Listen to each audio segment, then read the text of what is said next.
Yeah, hello, I'm Viola Schulze Dieckhoff from the Collective of Post-Growth Planning.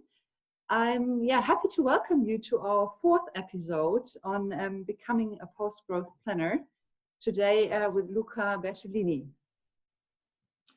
Yes, I'm a professor of urban and regional planning at the University of Amsterdam in the Netherlands, and my specific area of interest is mobility in cities and transitions, change of mobility and all what's around it.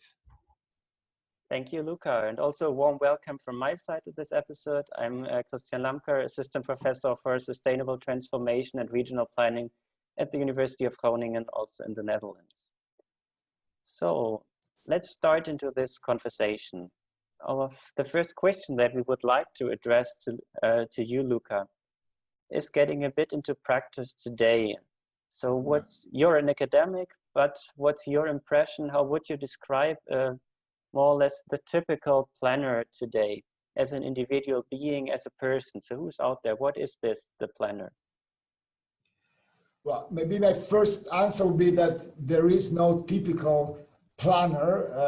There are, for me, there are many sorts of planner. That's also has to do with the way I see planning.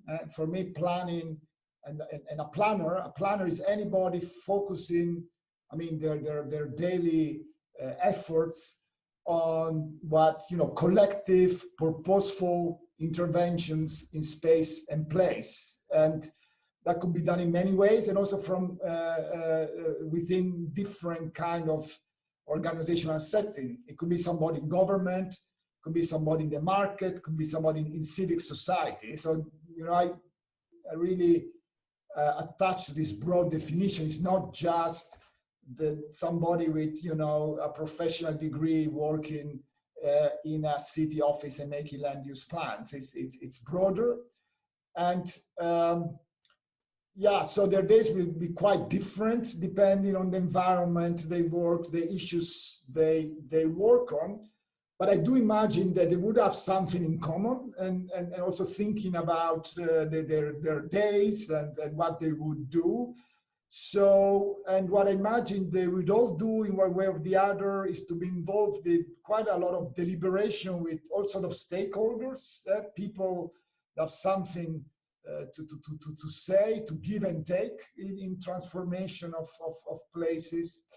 They will be also all be involved in the generation of some useful knowledge at the interface of the social and the spatial, even though I imagine that planners would be even more engaged with using knowledge that maybe others have generated. So it's really how to link knowledge and action. Of course, in the end, all this is not without a purpose, which is helping collectives of some sorts to decide on what to do, how to intervene, and act. In the end, it's also about acting and acting collectively, and planners are there to enable that. Yes, thank you. So now with post-growth, we talk about a different body of knowledge, maybe a different direction.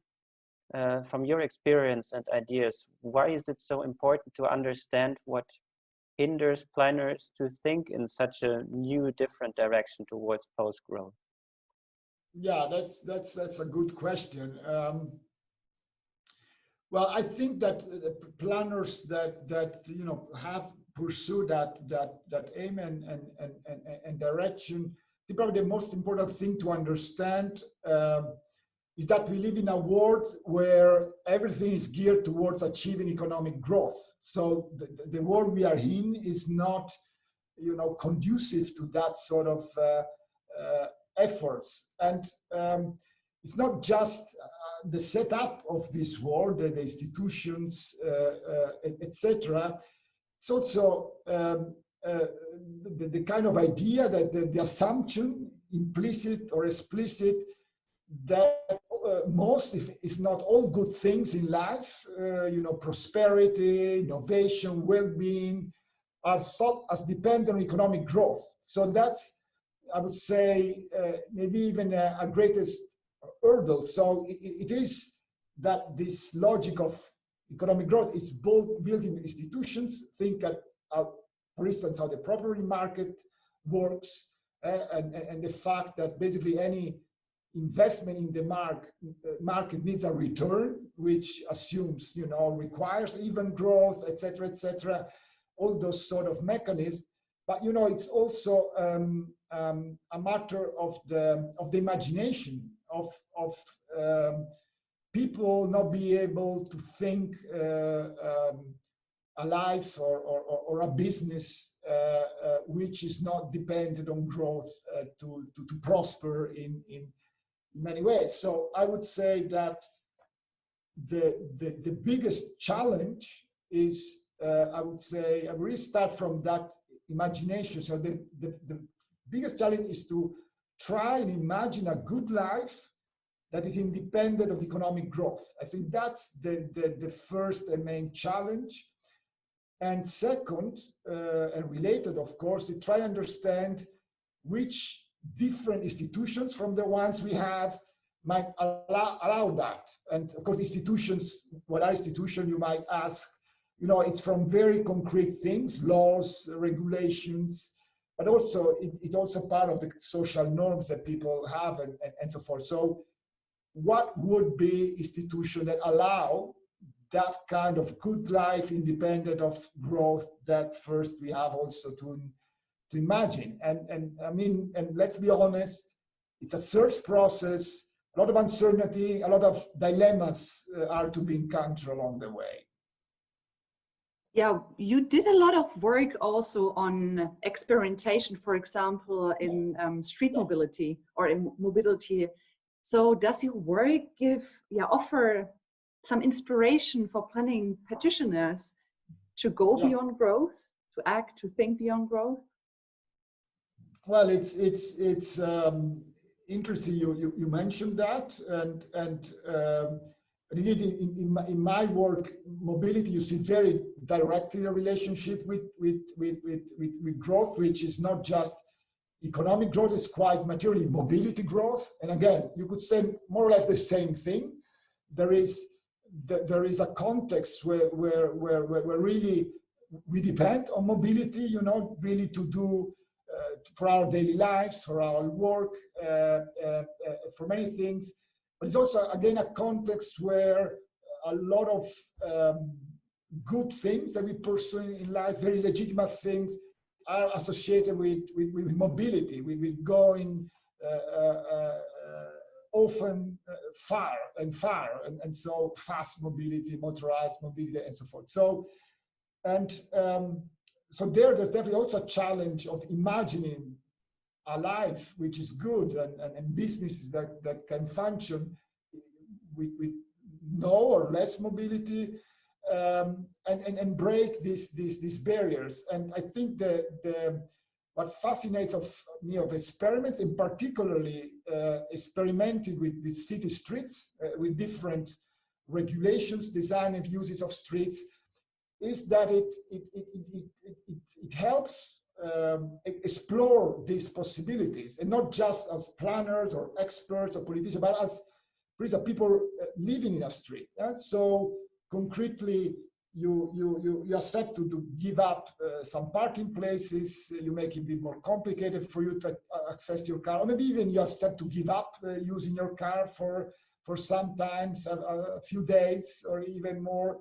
But at the same time, you get you see what the trade-off is. Yeah? You might get the opportunity to use those places as a parking place, as a public space, a space for children to play, a place to socialize with the neighborhood, so just to relax without the dangers or the noise of cars. So to me, and then maybe you like it, and then maybe you start asking yourself, okay, but why cannot this be permanent? And then you start asking questions about how you live, how others live, how the city is organized, and maybe you discover that you would have to solve issues. You know, might be people that need that car for some reason, how we can cope with that. And again, so it's a way of making that search process, and I can imagine it in other domains of life, not just you know, an intellectual search or a political discussion, but a lived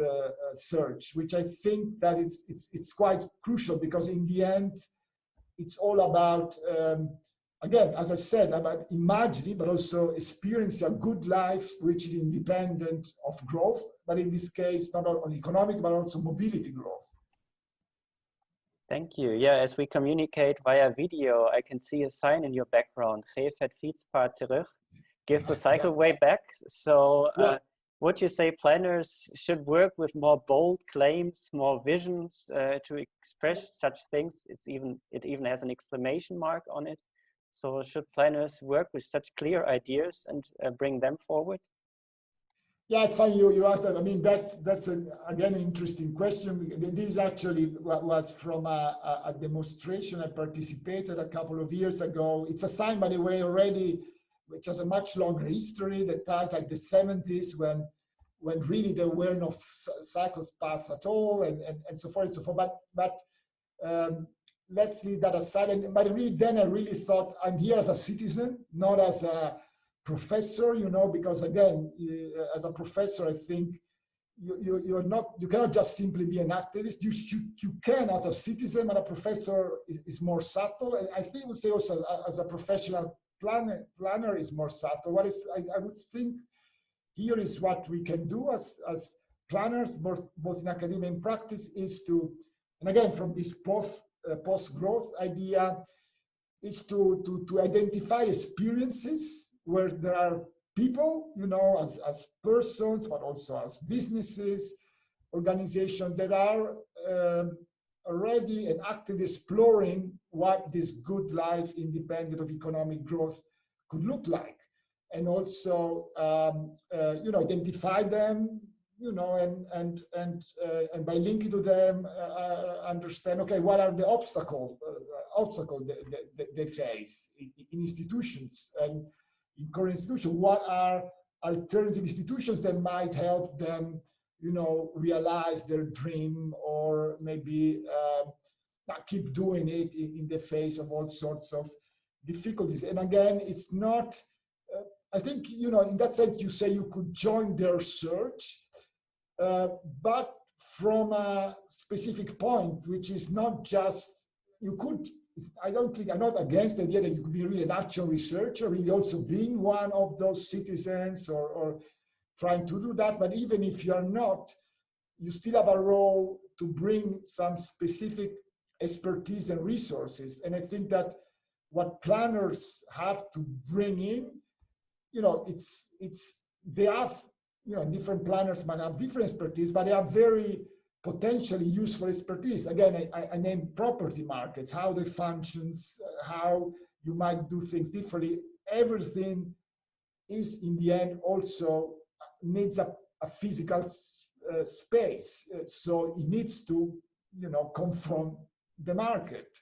But it could also be experience on how the built environment allows certain behavior and might hamper other behavior. Might be knowledge about the impacts of intervention, social, environmental impacts, but also knowledge about collective deliberation. This is also what planners might bring in. These are examples of expertise that they could bring in to help these people that are already exploring these possibilities.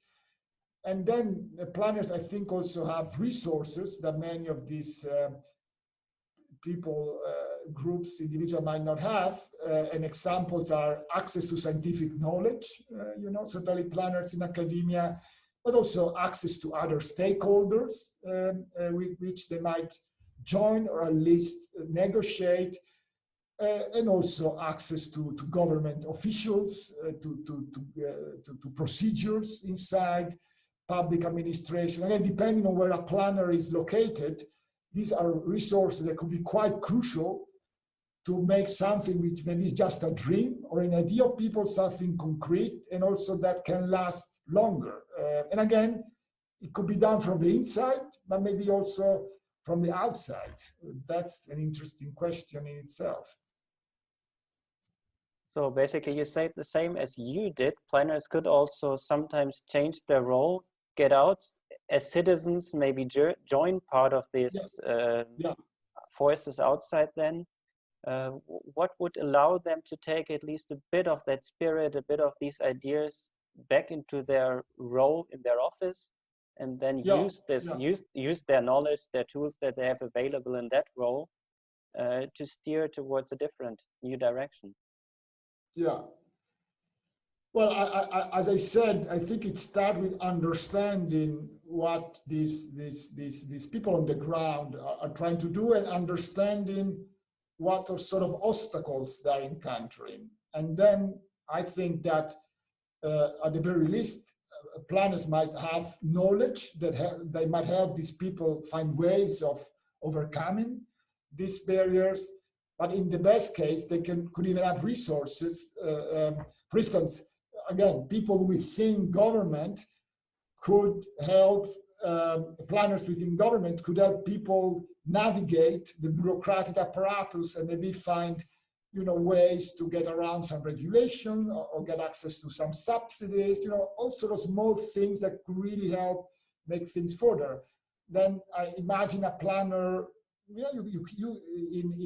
which works in the property market, even in a firm. You can have very progressive planners also in those environments. I happen to know some. They may help these people understand how they might assess finances to do their things, or how maybe they could partner with some market parties that are opening to experiment in different ways of living together, for instance, more collective form of housing, just an example, and so forth. So, and again, there is then the other option of planners being totally embedded in civic society in such groups, and that would be even a further step. But I think even if you're not part of it, you can still enable it with knowledge, but also with access to resources from within government, the market, or other settings.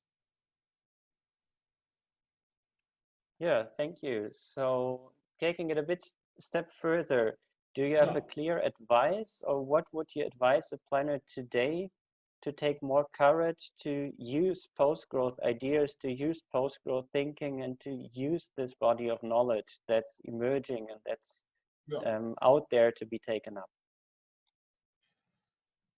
Well, I think, again, if I understand you correctly, we assume a planner that has that desire, that somehow is a planner that must be already motivated to do that, attracted by this thinking, and so forth. So again, on one hand, I already said it, but I say it again because it's really important, is to look around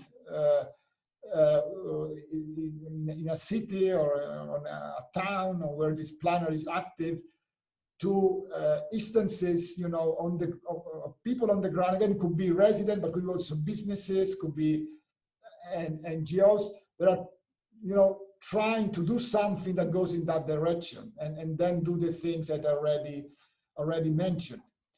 Of course, you could also think that inspiration could come, or at least hope, from people that are engaged with this thinking on a more academic level, that more trying to explore ideas, etc. But I think that then the productive setting, which demands something also from the academic, is a setting with ideas are not just used as an end in itself, or just for the pleasure of developing nice concepts and then expecting people to be inspired by just reading them. You need some sort of confrontation. You need,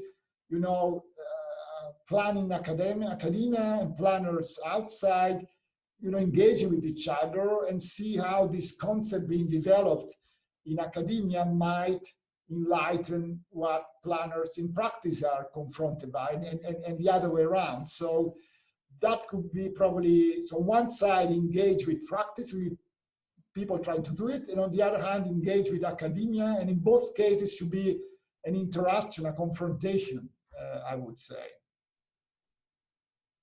So yeah, maybe in your own words, if you could fulfill the sentence of post-growth planning is, how would you continue? Well, probably you'll be not surprised that I would say that to me, post-growth planning is about the search for the good life. Thank you very much. I think you made this point very clear.